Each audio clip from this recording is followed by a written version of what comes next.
Today I want to show you something that sometimes you don't think of until the last moment. And it can be a fairly important part of your garden, and it's kind of a last minute thought. And sometimes it's a mistake that can be made even by people that have been gardening for a long time. I've made this mistake before. I've been halfway down the row of planting. For example, these are pumpkins, cinnamon girl pie pumpkins. You can see right along. They were planted yesterday. And I've made this mistake several times, even as somebody that's been a little bit better experienced at gardening. We're a market garden, and that's plant spacing. It's something that kind of comes into your thought at the last minute, and sometimes you just don't think about it at all. You just start putting plants in the ground and you kind of guesstimate. Is that a word? You kind of guesstimate on how far apart these plants are supposed to be. But it's a little bit more important than that, and I'll tell you why. Well, let me first take a walk over here to where this all starts. We do some direct seeding out here where we actually have the little earthway seeder, and it has a little seed plate that turns and drops seeds in the ground as I push it. That's direct seeding, or you put them in the ground, you make the little furrow with your finger and drop seeds in. That's direct seeding. But a lot of our planting out here is done out of seed trays. So you can see some of our seed trays right here. We use the Windstrip tray from Neversink Farm. They're not a sponsor, by the way. You can find any good seed tray, a lot of them out there on the market. These are the ones that we prefer to use. And right now there's nothing in seed trays because they've been planted out. In fact, later this morning, I'm going to be planting seed trays again. Typically, depending on what the plant is, they'll spend anywhere from, if it's radishes, maybe 10 days in the seed tray. If it's like some of these are not a seed tray, but these individual little containers here for these tomatoes, they may be in there a month. And these are getting close to the time we're going to put them out for the fall. We do plant a few tomatoes in the fall. So start off with seed trays. And like I said, we have the seed tray here. And for example, the pie pumpkins that you just saw, they spent about 15 days getting to the right size before I transplant them out. And again, like I said, there's things like radishes, 10 days, they're the right size. You look underneath, for example, we like to use the seed trays that have the open bottom. You can see those roots and you know when they're ready to transplant. Okay, so we've got all of that out of the way. So now it's time to take that seed tray out to your rows and start planting. And that's where spacing is so important. And for example, if you look at these Cinnamon Girl pie pumpkins, they're about 3 feet apart. So basically what we're trying to give them is about 6 square feet to spread out and crawl. If you know anything about pumpkins, they're going to have vines, they're going to crawl, they're going to spread out as other things do. If you ever raised cucumbers, and if they're not trellis, they're going to spread and crawl out. If you've done cantaloupes, they really like to spread out and crawl and have a lot of space. So the reason that spacing is so important is for a couple of reasons. Is first of all, if they don't have the right spacing, just like these pie pumpkins, then you will get pumpkins that are not the right size. Not that these get big. Pie pumpkins are maybe the size of a soccer ball or a little less. But if they're packed too close together, they may not even develop the right size or develop correctly at all if they're too close together. So that's an issue. The other thing with spacing of plants is that you can also have more disease because they're closer together.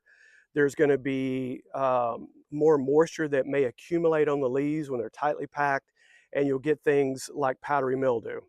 And if you do that, then that opens up to more insects, and there's a lot of compounding problems if you plant things too closely together. My suggestion is, if you're going to make a mistake in planting, as I turn around here, is maybe plant things a little bit further apart.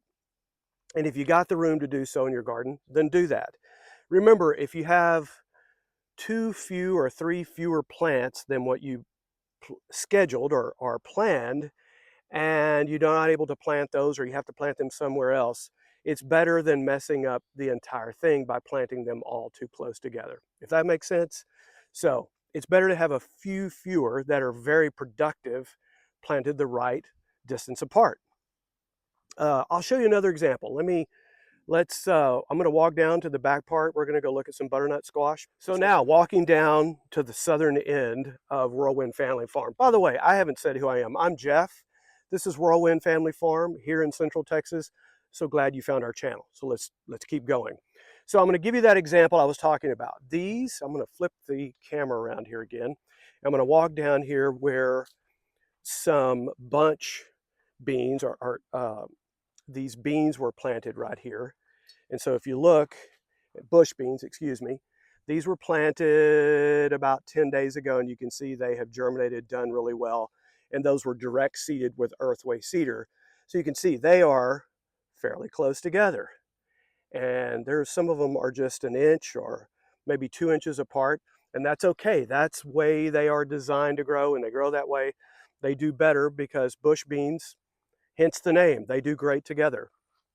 If you're planting yellow squash, you can see we have some yellow squash out here, and they have naturally been taken further apart because we've had some insect issues out here which have killed them. There are really bad insects sometimes here in the fall, but we try to keep them further apart. Again, powdery mildew can be an issue. But what I came down here to see was a butternut squash. These were planted about 3 days ago, or not planted, but actually transplanted. And if you look at those closely, they're about 3 feet apart because these butternut squash, just like yellow squash, for example, they're going to get big and spread out and need a lot of room. And if they're too close together, it can affect productivity. And again, we can have issues with powdery mildew. And I'll give you an example. Next to me, this is okra that's at the end of its life. And even though I've been doing this many years, if you look closely, I've cut some of these down. We started to get powdery mildew because I literally planted these a little bit too close. I was just a little bit overexcited this year because I had so many okra plants, and you can plant them about 1 foot apart. We did get good production this year, but we did also get powdery mildew towards the end, which can happen at the end of a plant's life as it gets older. But I think we could have staved off some of that powdery mildew had I planted these maybe instead of 1 foot apart, maybe closer to like 24 inches apart. I would have had a little bit less chance. And when you do plant plants the proper spacing, again, they get that airflow, they get the room to spread out. Their fruit and their fruit setting, and when they start to produce fruit, it gets to be the right size it's supposed to be. Everything works just a little bit better.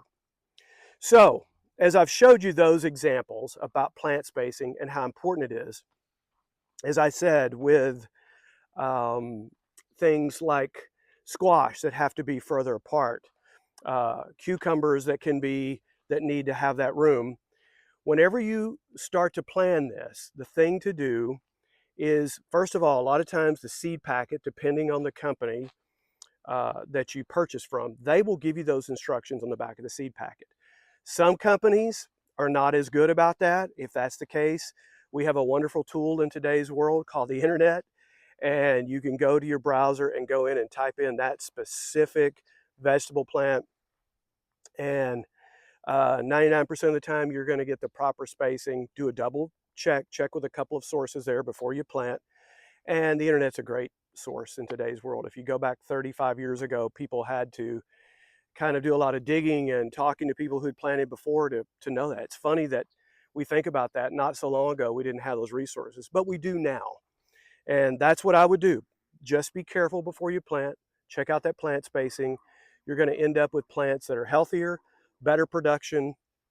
And as I said at the beginning of this video, it's better to have fewer plants and have healthier, more productive plants, because you'll end up with a better yield overall with the plants that you planted. So hope that helps. Next time, whenever you're planting, whether it's this fall, this coming spring, think about that plant spacing. It is important.